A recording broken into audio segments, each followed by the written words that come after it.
Picture this. You're trying to do something simple and healthy. You've heard chia seeds are a superfood. You've seen people online soaking them, turning them into a smooth gel, and claiming it helps digestion, supports weight control, and steadies blood sugar. So you try it, and instead of feeling better, you feel bloated, or you get a weird clumpy texture that makes you want to quit, or you don't notice any benefit at all, and you start thinking maybe chia is overrated. But here's the truth. Chia seeds are powerful, yet very unforgiving when prepared the wrong way. And the mistakes are usually small, almost invisible. But they completely change how chia behaves inside your body. Today, I'm going to walk you through 5 critical mistakes you might be making when soaking chia seeds. And I'll explain them like a doctor and nutritionist would. What happens in your stomach, your gut, your blood sugar, and even your appetite hormones. Because chia isn't magic. It's biology. And if you stay until the end, I'll give you a simple doctor-style soaking method you can use in under a minute, plus the safest way to start chia if your stomach is sensitive. Let's begin with the first mistake, because this one is the foundation. If you get this wrong, everything else falls apart. Mistake number 1. You're not using enough water so the gel never forms correctly. Chia seeds have a special feature that makes them different from many other foods. When they touch liquid, they produce a gel-like layer. That gel comes from soluble fiber, a type of fiber that dissolves in water and turns into something soft and viscous, almost like a gentle cushion inside your body. That matters for several reasons. First, this gel can help slow the speed at which food leaves the stomach. When digestion slows down slightly, you tend to feel satisfied longer. That can reduce constant snacking and cravings. Second, the gel can help reduce sharp blood sugar spikes after a meal. It doesn't block sugar, but it can help slow down how quickly carbohydrates are absorbed, which supports steadier energy. Third, soluble fiber is like a banquet for the gut microbiota, the beneficial bacteria in your intestines. When those bacteria are fed properly, your digestion often becomes more regular, and inflammation in the gut can calm down over time. But here's the problem. None of that works well if the chia doesn't fully hydrate. When people use too little water, the outer layer gels quickly, but the inside remains dry. Instead of a smooth gel, you get clumps, gritty texture, uneven hydration, and for sensitive people, discomfort and bloating now. Imagine what happens in your stomach. Your body tries to pull water from your digestive system to hydrate that fiber. If your hydration is low, or you ate chia with not enough liquid, the fiber can feel heavy.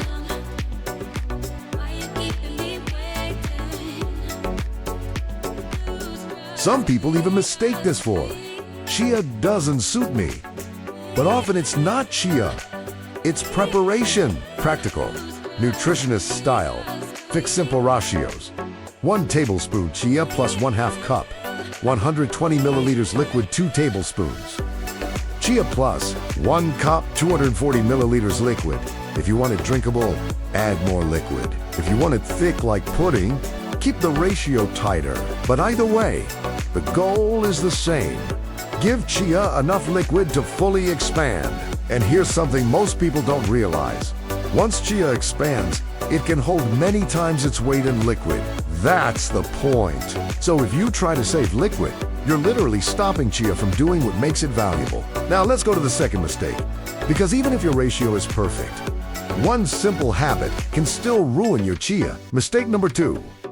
You don't stir twice so it clumps and traps dry seeds inside. This mistake is extremely common because it feels too simple to matter. People pour chia into water or milk, swirl it once, and walk away. But chia seeds are like tiny magnets when they first touch liquid. They love to stick together. The moment the outer layer starts forming gel, the seeds can clump into a ball. The outside becomes hydrated, but the inside stays dry. That means you end up eating something that looks soaked but isn't. This is not just a texture issue, it's a digestion issue. When chia clumps, it hydrates unevenly. It can feel heavy in the stomach. It may create gas in sensitive people, and it's much less enjoyable, which makes you quit. And when people quit, They miss a habit that could have helped them if done properly. Doctor-style explanation. What's happening? The gel forms quickly on the surface when chia meets liquid. If seeds are touching each other, the gel layer becomes like glue. It locks them together before the liquid can reach the center. So you'll get a gel shell with dry seeds trapped inside, almost like a poorly cooked pasta, where the outside is soft and the inside is raw. Practical fix. The two-stir method: stir immediately for 20 to 30 seconds, wait 5. 10 minutes, stir again thoroughly. That second stir is the secret. It breaks up the early gel shells and allows the liquid to finish the job. Pro tip: a fork or a small whisk beats a spoon because it separates seeds better. If you do only one thing after watching this video, do this. Stir twice. It changes everything. Now, the third mistake is about time, because chia isn't just soak and forget. The soaking time should match your goal. Mistake number 3. Soaking too short or soaking too long without a plan. Chia's soaking time isn't about rules. It's about outcomes. Soaking for 2 minutes versus soaking overnight gives you 2 different results in texture, digestion, and how you'll actually use it. If you soak too short, the chia may look slightly thick, but it hasn't fully formed a stable gel. Partially hydrated chia can feel greedy, create clumps more easily, be harder on a sensitive stomach, provide less of the steady digestion effect. In other words, you're asking chia to do a job it hasn't finished preparing for. If you soak too long without proper storage, the chia can become extremely thick and unpleasant. Then people try to fix the taste by adding honey, sugar, flavored syrups, or sweetened yogurt drinks, which defeats the whole purpose. Also, if you soak and leave it at room temperature for too long, it becomes a food safety issue. Chia itself isn't dangerous, but any moist mixture left warm for extended time can become problematic. Practical timing guide, simple and effective. For a quick gel drink, 10 to 15 minutes with the two-stir method. For pudding texture, 30 minutes to 2 hours overnight. Fine only in the refrigerator, especially if using dairy or plant milk. Now here's the key question. What do you want chia to do for you? If you want appetite control, a thicker gel can be more satisfying. If you want an easy add-in for smoothies, a shorter soak might be fine if it's fully hydrated and well stirred. If you want digestion support, consistency matters more than overnight perfection. The best plan is the one you can repeat daily without frustration. Now we move to mistake number 4. This one can silently turn chia into the opposite of what people want. Mistake number 4. Using sugary liquids turning a health food into a blood sugar trap. Chia is often praised for supporting stable energy and reducing cravings. But the liquid you choose can sabotage that completely. A lot of people soak chia in fruit juice, sweetened plant milk flavored yogurts, bottled smoothies, sweetened coffee drinks, and it sounds healthy. It's fruit juice. It's almond milk. It's yogurt. But when those liquids contain added sugar or concentrated fruit sugar, your bloodstream experiences a faster glucose rise. Your pancreas responds by releasing insulin to move that sugar into cells. Then, later, many people feel a crash and get hungry again. So instead of steady energy, they get energy swings, cravings, returning, snacking later, and frustration. Doctor-style explanation in simple words. Chia's gel can slow digestion, but it's not a magic shield that cancels sugar. If the liquid is heavily sweetened, the body still has to deal with that sugar load. The gel may slow it slightly, but the overall impact can still be significant, especially if you're drinking it fast.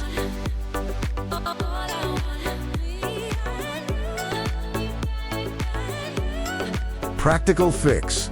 Choose stable liquids. Best options: plain water, unsweetened almond milk, unsweetened coconut milk, plain kefir, if diluted with water-cooled herbal tea, like chamomile or ginger tea. If you want flavor without sugar overload, cinnamon adds sweetness perception without sugar. vanilla extract a few drops, lemon zest, bright flavor berries added, after soaking fiber plus lower sugar impact than juice, a few slices of fruit instead of juice nutritionists. Tip the smart dessert strategy. If you want chia pudding that tastes like dessert, don't build sweetness from sugar, build it from aroma and texture, cinnamon plus, vanilla plus berries, or cocoa powder plus cinnamon plus a few raspberries. That gives desert satisfaction with less blood sugar chaos. Now we're about to hit mistake number 5, the one that causes the most bloating complaints. Mistake number 5, you're eating too much too soon. Your gut needs a ramp up. Chia seeds are rich in fiber. That's good, but fiber is powerful, especially if your current diet is low in fiber.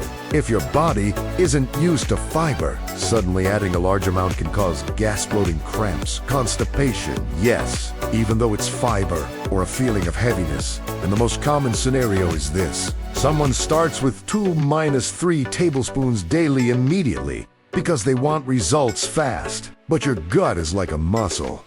It adapts. It needs time. Doctor-style explanation. Fiber changes the environment inside your intestines. It increases water retention in stool. It feeds gut bacteria, which can produce gas during fermentation. That gas isn't necessarily bad, but if the change is sudden, you'll feel it. Also, if you increase fiber without enough water, stool can become harder. That's why some people get constipated with chia, especially if they dehydrated. Practical ramp-up plan, gentle and effective. Start with a teaspoon to 1 tablespoon daily for 3 to 5 days. If you feel good, slowly increase all this pear fiber with hydration throughout the day. Timing tip based on comfort. If you're sensitive, take chia earlier in the day when digestion is active. If you want appetite control, take it 30 to 60 minutes before a meal. In a small gel, if you want digestion regularity, included with breakfast, consistent daily. And one more important note, chia is not meant to be your entire plan. It works best when your day includes protein, vegetables, balanced meals, and adequate water. Now let's close with the most useful part, a simple doctor-style method that makes chia reliable, repeatable, and comfortable, plus the doctor-style soak method. Let's bring everything together in a simple way. If you want chia to work, you must avoid these 5 mistakes. Not using enough water, not stirring twice, using the wrong soaking time, soaking in sugary liquids, eating too much too soon. Now here's the doctor-style soak method you can copy today. Step 1, ADD.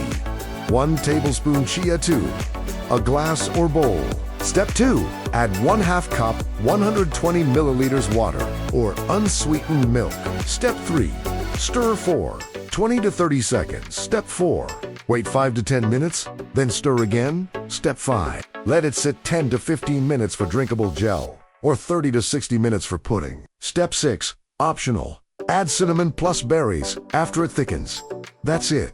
Simple, clean, repeatable. And if your stomach is sensitive, start small. 1 teaspoon a day can be enough to begin.